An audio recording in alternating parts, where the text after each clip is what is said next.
you throw that on your master channel and solo whatever you need to listen to. So for example, this kick and this sub, the 808 and the sub. Going OSCO here, back with another video. Today I'm going to be showing you guys how to mix your low end, and there's different ways of going about it, and different sounds require different approaches. So I'm just going to play an example. I've got 3 examples here of how things should be done. Well, I've got one example where not much is done at all, one where there's a bit of management, and then one which is what I think is what I'm currently using is kind of the best way to do it from what I know. So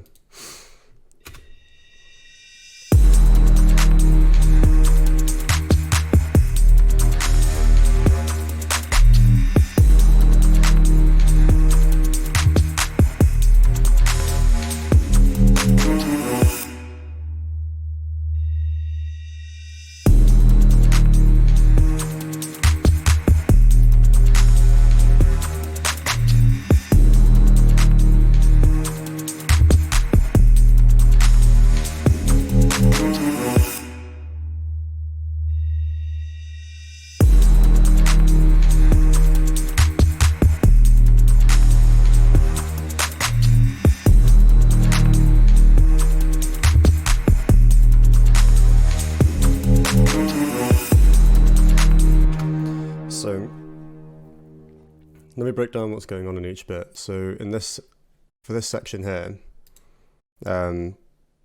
all I've got on a bass that's too loud is a multi-band compressor compressing the lows.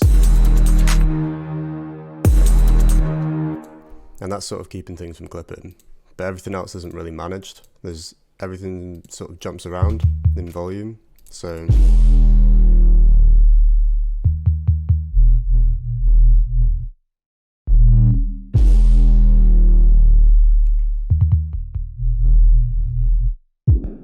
So there's no real consistency in that, in terms of where the bass is hitting. So if you're playing that out on a system and you didn't have a decent mastering engineer like catching those bits that are jumping out and sort of taking control of the track, those sounds are going to bounce all over the place. It's just going to sound really strange. People that aren't that into like the engineering side of music is going to think that something's a bit wrong with the system, or maybe the sound in the club's a bit wrong. So yeah, something needs to be done about this. So the next measure is, well, I'm going to just high pass everything and just put in some subs to replace it all, right? Now that works to an extent. It depends if you've made all the sounds yourself or not. What I've done is I've dragged in an 808 sample to make things a bit more confusing. So what I've done is I've high passed it, but the thing is, I've high passed this entire yellow group here for the second bit, and I've made some of these sounds, but the 808 sample sounds really washy and strange. There's a phasing going on compared to the original sample, which sounds like this. Like the low ends, or like the low mids and stuff, they've just got a lot more meat in it.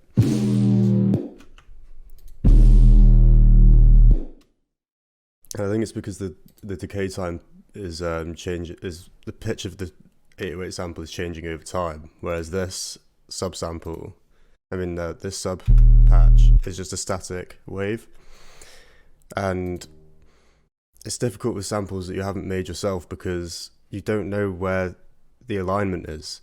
You don't know where the phase is starting, what the designer in the other sample pack has done to make it sound the way it does. Because if you're trying to just throw a sub patch underneath it, like the prime example is right here, it doesn't sound right, and something needs to be done about the low end in that sample. It's too much, and I can't control it myself by doing this.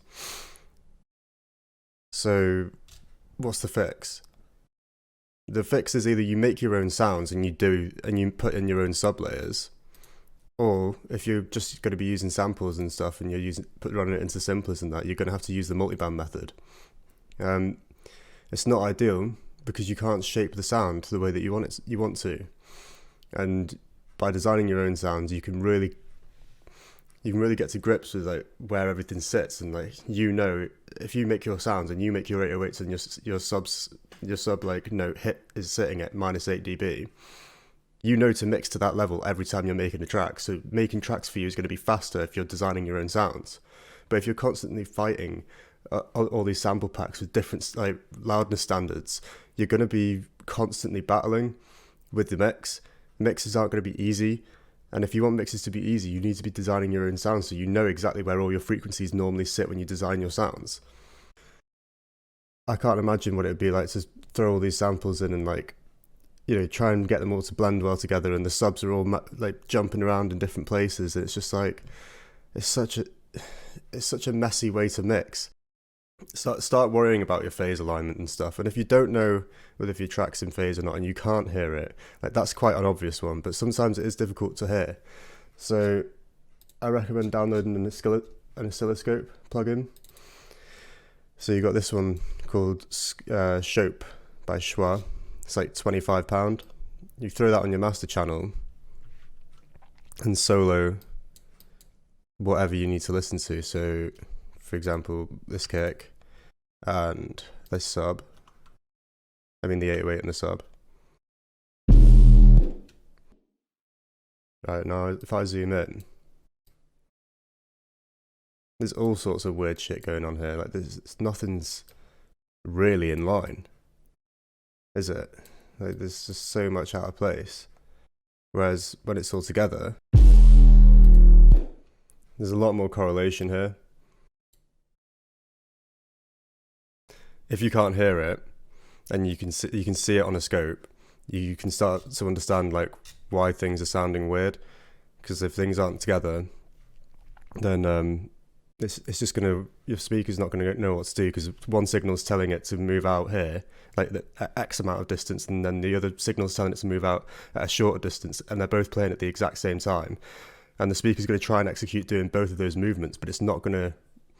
Obviously, because it's being told to do two things, and it's trying to do those two things at once, it's just going to fail, and there's going to be dips in the signal. So you need to make sure that all your sounds are hitting at the same amplitude, at the same frequency, at the same rate. Otherwise, your sounds aren't going to have as much power and weight behind them. So I hope this video today has been helpful. I hope you've learned something, and you guys need to go home and like keep this in mind when you're producing your music.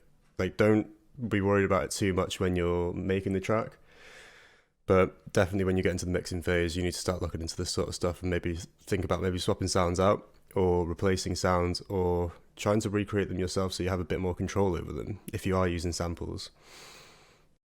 And download an oscilloscope. There's free ones out there. I just like Shope because there's like different you have up to 4 different inputs on the sidechain, so you can have like a kick, a bass, and a mid bass all playing at the same time, and then running into it, and then you have them running on different colors, so you can see which one's out of phase. Yeah, it's a cool plugin. Go check it out.